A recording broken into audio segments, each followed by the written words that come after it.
Hi friends, welcome to PriyaRaman's kitchen. இன்னைக்கு நாம பார்க்க போறது சென்னா மசாலா ஹோட்டல் ஸ்டைல்ல டேஸ்டியா திக்கா எப்படி செய்யலாம் நம்ம பார்க்க போறோம். இங்க பாருங்க எவ்வளவு சூப்பரா டேஸ்டியா வந்திருக்குன்னு பாருங்களேன். அவ்வளோ சூப்பரா வந்திருக்குங்க. இது பூரி சப்பாத்தியோட சேர்த்து சாப்பிடும்போது அவ்வளோ சூப்பரா டேஸ்டா இருக்குங்க. வாங்க இதை எப்படி செய்யலாம் நம்ம பார்க்கலாம்.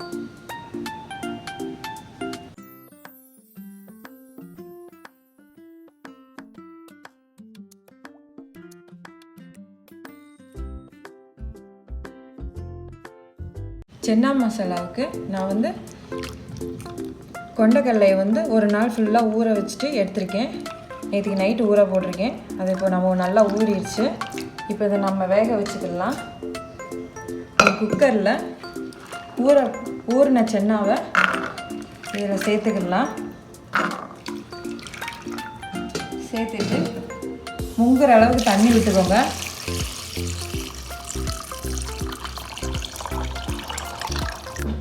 அப்புறம் இதுக்கு தேவையான அளவு உப்பு சேர்த்துக்கலாம்.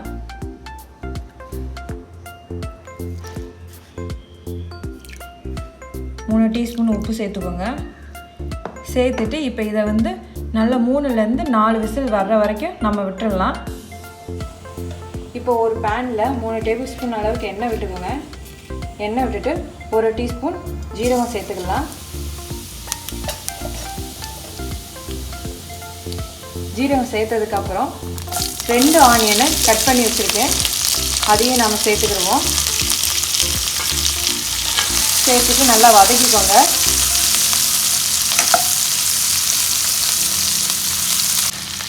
ஆறு பூண்டு, ஒரு துண்டு இஞ்சி கட் பண்ணி வச்சுருக்கேன். அதையும் நம்ம சேர்த்துக்கலாம். சேர்த்துட்டு நல்லா வதக்கிக்கோங்க. இது பாருங்க நல்லா வதங்கிடுச்சு. இப்போ இதில் நம்ம மசாலா சேர்த்துக்கலாம். 1/2 டீஸ்பூன் மஞ்சள் தூள், 1 டீஸ்பூன் மிளகாய் தூள், 2 டீஸ்பூன் தனியாத்தூள்,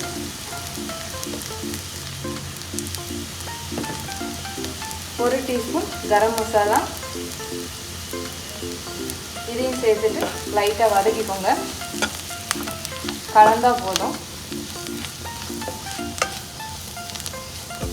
மிக்ஸ் பண்ணிவிட்டு இப்போ கொஞ்சமாக தண்ணி சேர்த்துக்கலாம். கீழே மசாலா அடி பிடிக்காமல் இருக்கணும், அதுக்காக கொஞ்சமாக தண்ணி சேர்த்துக்கோங்க. தண்ணி சேர்த்துட்டு இப்போ 2 தக்காளியை நறுக்கி வச்சுருக்கேன். அதையும் நாம் சேர்த்துக்கலாம். இப்போ 5 நிமிஷம் இது நல்லா வேகட்டும், நல்லா மையாக வதங்கட்டும். 5 நிமிஷம் ஆயிடுச்சு. பாருங்க நல்லா வதங்கிடுச்சு. இப்போ இது ஆறுனதுக்கப்புறம் நம்ம மிக்சியில் போட்டு அரைச்சிக்கிடலாம். இப்போ பாருங்க நல்லா வெந்துருச்சு. இப்போ இதை கொஞ்சோண்டு ஒரு மிக்சியில் சேர்த்துக்கலாம். மிக்சி ஜாரில்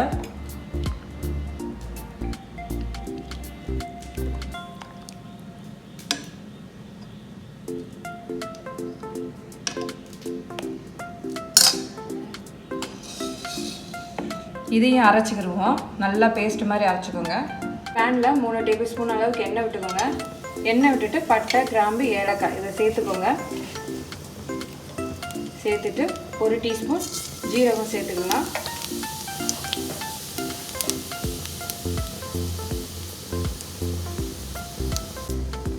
இப்போ இதில் நம்ம அரைச்சி வச்சுருக்க பேஸ்ட்டை சேர்த்துக்கலாம்.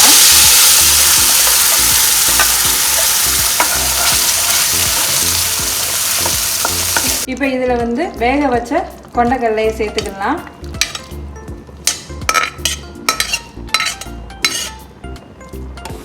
சேர்த்துட்டு மிக்ஸ் பண்ணிக்கோங்க.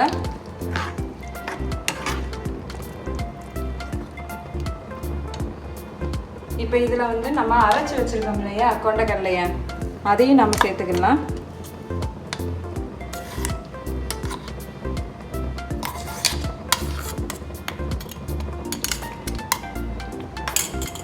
சேர்த்துட்டு நல்லா மிக்ஸ் பண்ணி விட்டுக்கோங்க.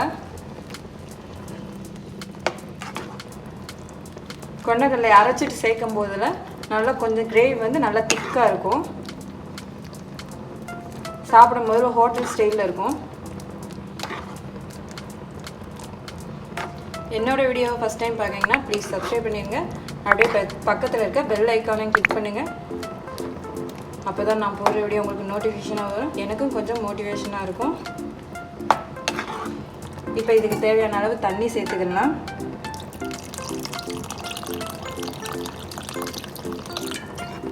கொஞ்சமாக சேர்த்துக்கோங்க.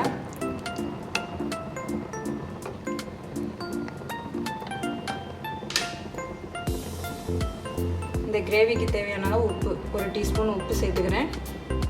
உப்பு பார்த்துட்டு சேர்த்துக்கோங்க.